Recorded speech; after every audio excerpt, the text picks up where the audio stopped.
Ration দুর্নীতি মামলায় রাজ্যের বিভিন্ন জায়গায় ইডি আধিকারিকদের তল্লাশি অভিযান ও তাদের উপর হামলার প্রসঙ্গে জানাচ্ছেন আমাদের প্রতিনিধি প্রসেনজিৎ বক্সী।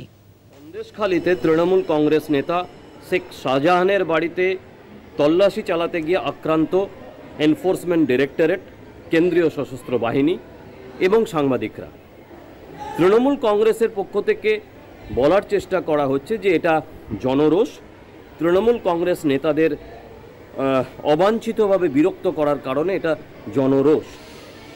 কিন্তু বাস্তবে যেটা সাধারণ মানুষ মনে করছেন সেটা হচ্ছে এই শেখ শাহজাহান, যাকে একসময় মুখ্যমন্ত্রী সমাজসেবী হিসাবে আখ্যায়িত করেছেন, তিনি এলাকায় সমাজ বিরোধী নামে পরিচিত এবং যে জনরোষের কথা বলা হচ্ছে সেই জনরোষটি একটি সংগঠিত জনরোষ।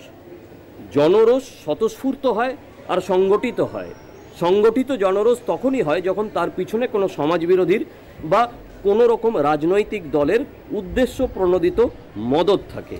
এক্ষেত্রে কেন্দ্রীয় বাহিনীকে এরকম আক্রমণ ভারতবর্ষের ইতিহাসে বা কেন্দ্রীয় তদন্ত সংস্থাকে আক্রমণ ভারতবর্ষের ইতিহাসে কোনোদিন হয়নি। সেই জায়গাতে পশ্চিমবঙ্গ আর একবার নতুন করে নিজেদের জায়গা করে নিল।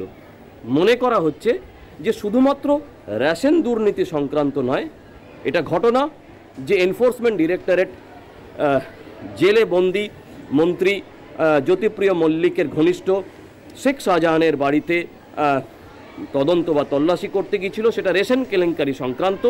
কিন্তু ইডিকে আটকানোর উদ্দেশ্য ছিল অন্য কোনো কারণ। হয়তো শেখ শাহজাহানের বাড়িতে ইডি বা কেন্দ্রীয় সশস্ত্র বাহিনী ঢুকতে পারলে অন্য কিছু পাওয়া যেত, এরকম একটা আশঙ্কা বা এরকম একটা ধারণা সাধারণ মানুষের মধ্যে রয়েছে। দূরদর্শন বাংলার জন্য প্রসেনজিৎ বক্সী, কলকাতা।